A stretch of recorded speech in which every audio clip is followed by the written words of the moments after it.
Hey, what's going on YouTube? This is Sever7, and today we are taking a look at an Uncovsky Dark Series. And that's with the ultimate goal of seeing if it's worth adding to your collection or your daily carry rotation. Now, I bought this off of the secondary, so does mine. And this was designed and handcrafted by Matej Uncovsky with the support of his lovely wife, Anne Enkovski, and this is made in the Czech Republic.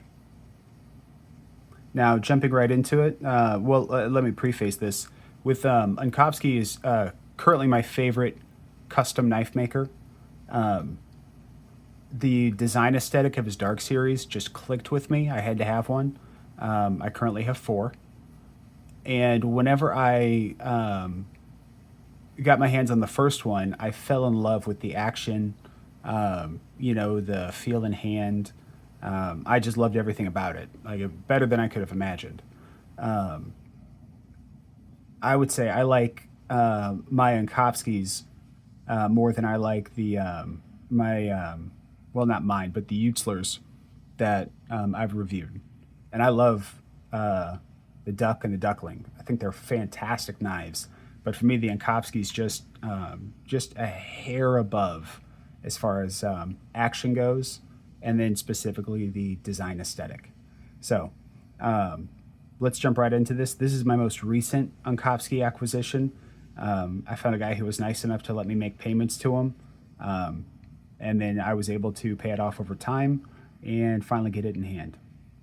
So right out of the gate, we've got these shadow box liners with a cross hatch milling pattern, and then we also have cross hatching on the hardware. So you can see that goes throughout.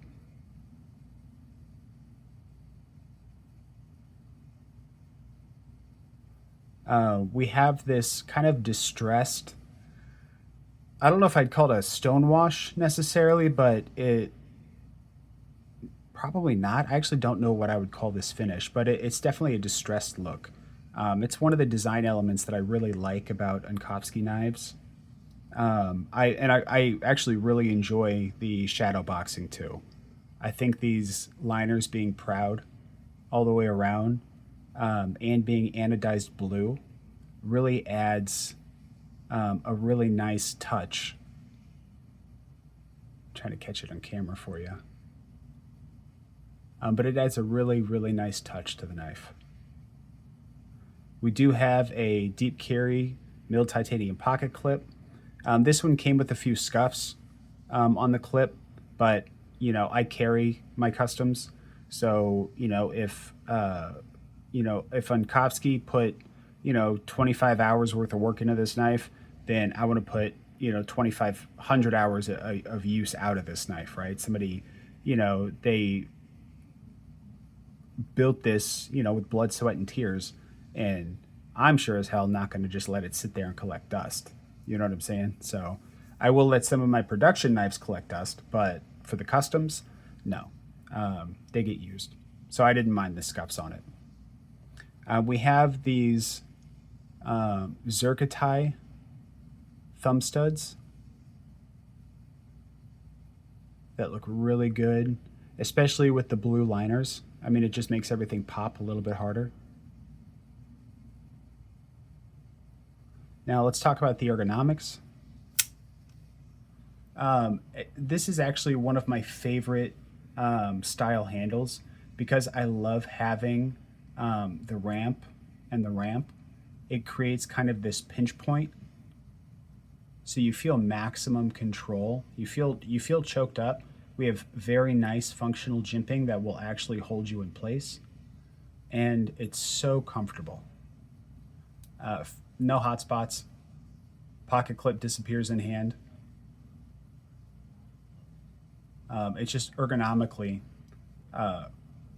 fantastic knife. You can lock in right here. Still no hot spots. Yeah, incredibly comfortable and can absolutely be pushed. Not for batoning, but it can be pushed for more difficult EDC tasks. Like if I was slicing through boxes all day, I would more than happily bring this with me. If I was cutting open packages all day, I'd bring this with me. Even if I needed to do some yard work, I'd be happy to bring this alongside. Because while it's a custom and it's gorgeous, it is meant to be used. Now, jumping over to the blade, we have this kind of dagger style drop point with full hand satin. I believe this is a flat grind. That blade is gorgeous. This is RWL 34, and it's vacuum hardened to around 62 to 63 HRC, and it's cryogenically treated.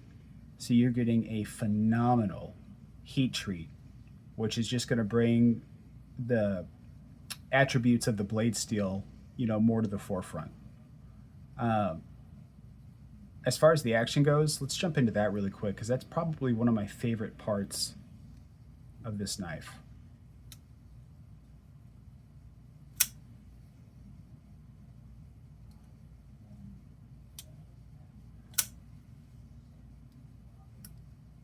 It's really like butter.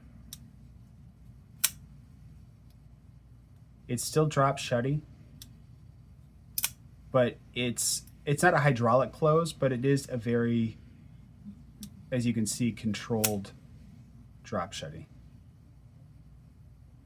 I can just rotate the knife, and then the detent sucks it in, and it's just delicious. The acoustics sound great.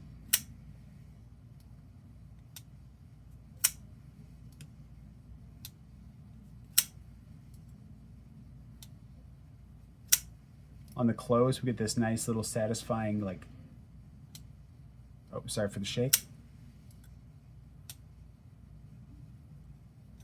Thumb flick's great. Top flipper's great. It's got good jimping. We could have gone up another jimp, and that would have been fine. But, oh, that was my bad. But it still works great.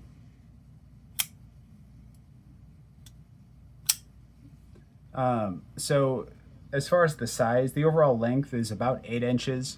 We have a 3.5 inch blade, and that's giving us a blade to handle ratio of 0.78. So overall, solid. I mean, 80 is kind of the ideal. At 0.8 blade to handle ratio, that's when you start to get near that Shirogorov type of balance. And as you can see, we're pretty much right there. As far as like looking at it, like how much blade do you get to how much handle? Let's take a look here. Yeah, I mean, that tip is just about as far down as it can go. There's no risk of poking yourself. Like, I can push, and I still have plenty of clearance. So he really crammed as much blade as humanly possible into this knife without it being like a hazard. All right, so let's do some size comparisons. We're going to go ahead and start with the milled aluminum Civivi Brazen. That's the third best Civivi ever made, next to the Visions. And thoughtfully, fourth place would go to the Sakoki. All right, so we're coming in about the same length, if we don't include the glass breaker, about the same length as the Civivi Brazen. Now up against the real steel Sylph. And it looks like we're coming in about 1.25 inches, bigger than the Sylph. And then last but not least, my budget knife of the year so far, the Migaron Takov, I think. I feel like I get that name wrong all the time. And we're coming in, I would say, almost 2 full inches longer than the Takov. So this is definitely a full-size knife. We have a weight of 3.9 ounces. And now let's talk about it, because if you're new to the knife world, a price tag, north of 200 might be, kind of shell shocking. But there's knives that are well over 2,000 that people regularly buy. And I know that seems odd because who would spend $2,000 on a pocket knife? But people do. My viewers do, right? People that are watching this alongside you right now understand that pocket knives can hit 2K, and some of them have even bought pocket knives that are 2K plus. So, it's just about where you are in your knife journey. So I want to say right out of the gate, if you just bought your first, say, $100 knife or $200 knife, this shouldn't even be on your radar, right? Because you are not far enough along in your journey. I mean, do whatever you want with your money, but you're not really far enough along to be looking at this territory, right? You have to go at your own pace, right? And some people just don't want to spend that much money on a knife, like, ever. And that's fine too. Like, whatever you want to do is fine. You collect how you want to.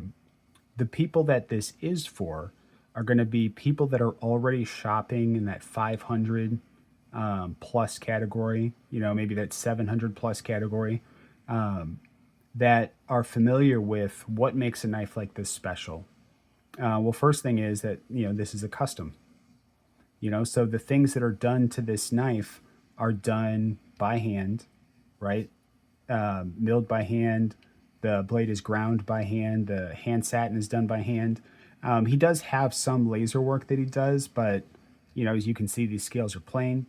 But what you're really doing is you are paying for somebody who is a master of their craft to spend 30-ish hours to make you the knife that you want.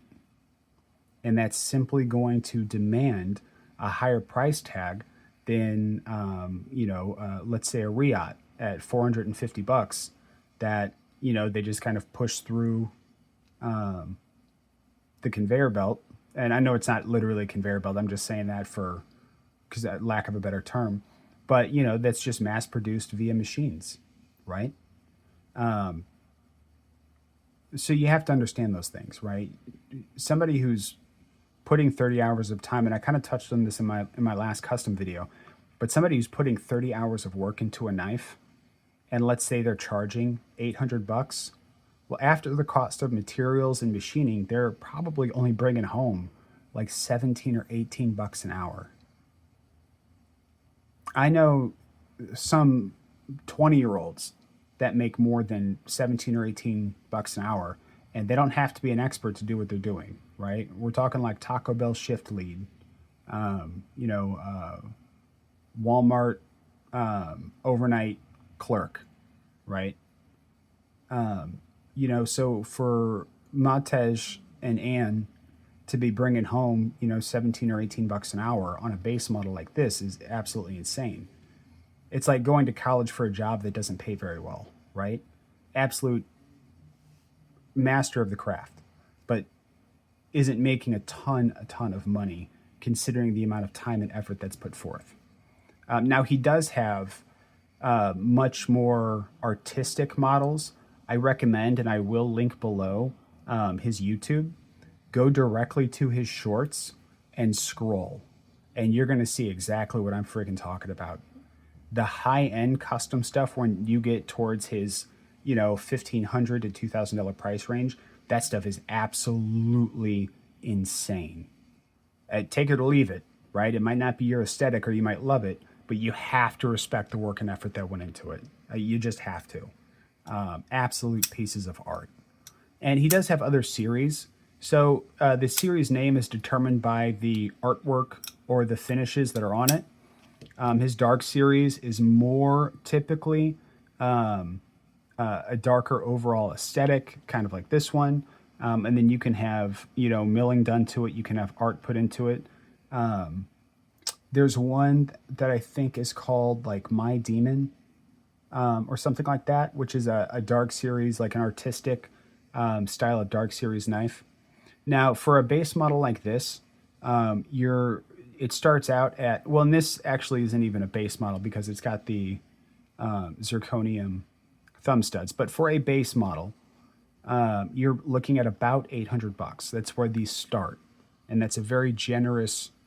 It's a very generous price, for us as the consumer, because typically, for something like this, you're usually rocking about 1,200 bucks, right? At least 1,000. So at 800 bucks, this is a phenomenal deal. An absolutely fantastic deal. At 800 bucks, the value of this knife is through the roof. The fit, the finish, the action, the heat treat, you're getting all of it. Like, you don't have to make any sacrifices. Unless for some reason you hate RWL 34, but I don't know why you would hate it. I mean, it's a fantastic everyday user steel. But also it's easier for custom makers to use it, manipulate it, and make it exactly how they want it. And then, the prices from there, yeah, the prices go to $1,200, $1,500, $2,200, but you're getting substantially more hours worth of work. You're getting substantially more personal touches.